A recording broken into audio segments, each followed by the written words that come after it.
Chapter 70, The Second Resurrection. Then Jesus and all the retinue of holy angels and all the redeemed saints left the city. The angels surrounded their commander and escorted him on his way, and the train of redeemed saints followed. Then in terrible, fearful majesty, Jesus called forth the wicked dead, and they came up with the same feeble, sickly bodies that went into the grave. What a spectacle! What a scene! At the first resurrection, all came forth in immortal bloom. But at the second, the marks of the curse are visible on all. The kings and noblemen of the earth, the mean and low, the learned and unlearned, come forth together. All behold the Son of Man, and those very men who despised and mocked him, who put the crown of thorns upon his sacred brow and smote him with the reed, behold him in all his kingly majesty. Those who spit upon him in the hour of his trial now turn from his piercing gaze, and from the glory of his countenance.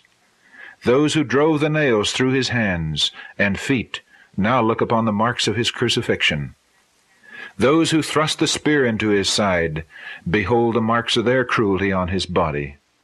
And they know that he is the very one whom they crucified and derided in his expiring agony.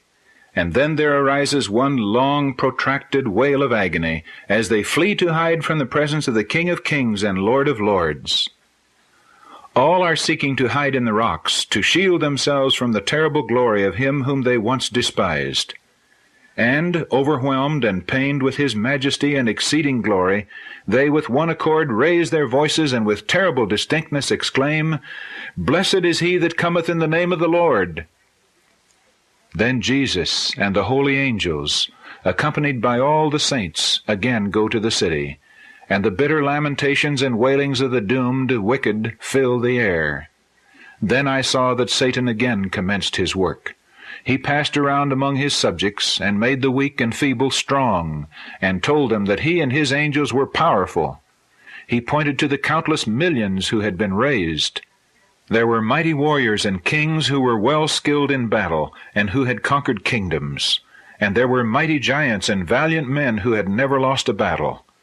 There was the proud, ambitious Napoleon, whose approach had caused kingdoms to tremble. There stood men of lofty stature and dignified bearing, who had fallen in battle while thirsting to conquer. As they come forth from their graves, they resume the current of their thoughts where it ceased in death. They possess the same desire to conquer which ruled when they fell. Satan consults with his angels, and then with those kings and conquerors and mighty men. Then he looks over the vast army and tells them that the company in the city is small and feeble, and that they can go up and take it, and cast out its inhabitants, and possess its riches and glory themselves. Satan succeeds in deceiving them, and all immediately begin to prepare themselves for battle.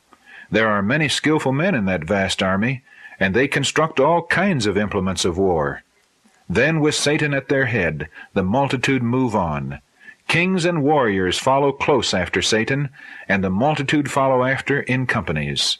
Each company has its leader, and order is observed as they march over the broken surface of the earth to the holy city. Jesus closes the gates of the city, and this vast army surround it, and place themselves in battle array, expecting a fierce conflict. Jesus and all the angelic hosts and all the saints, with the glittering crowns upon their heads, ascend to the top of the wall of the city.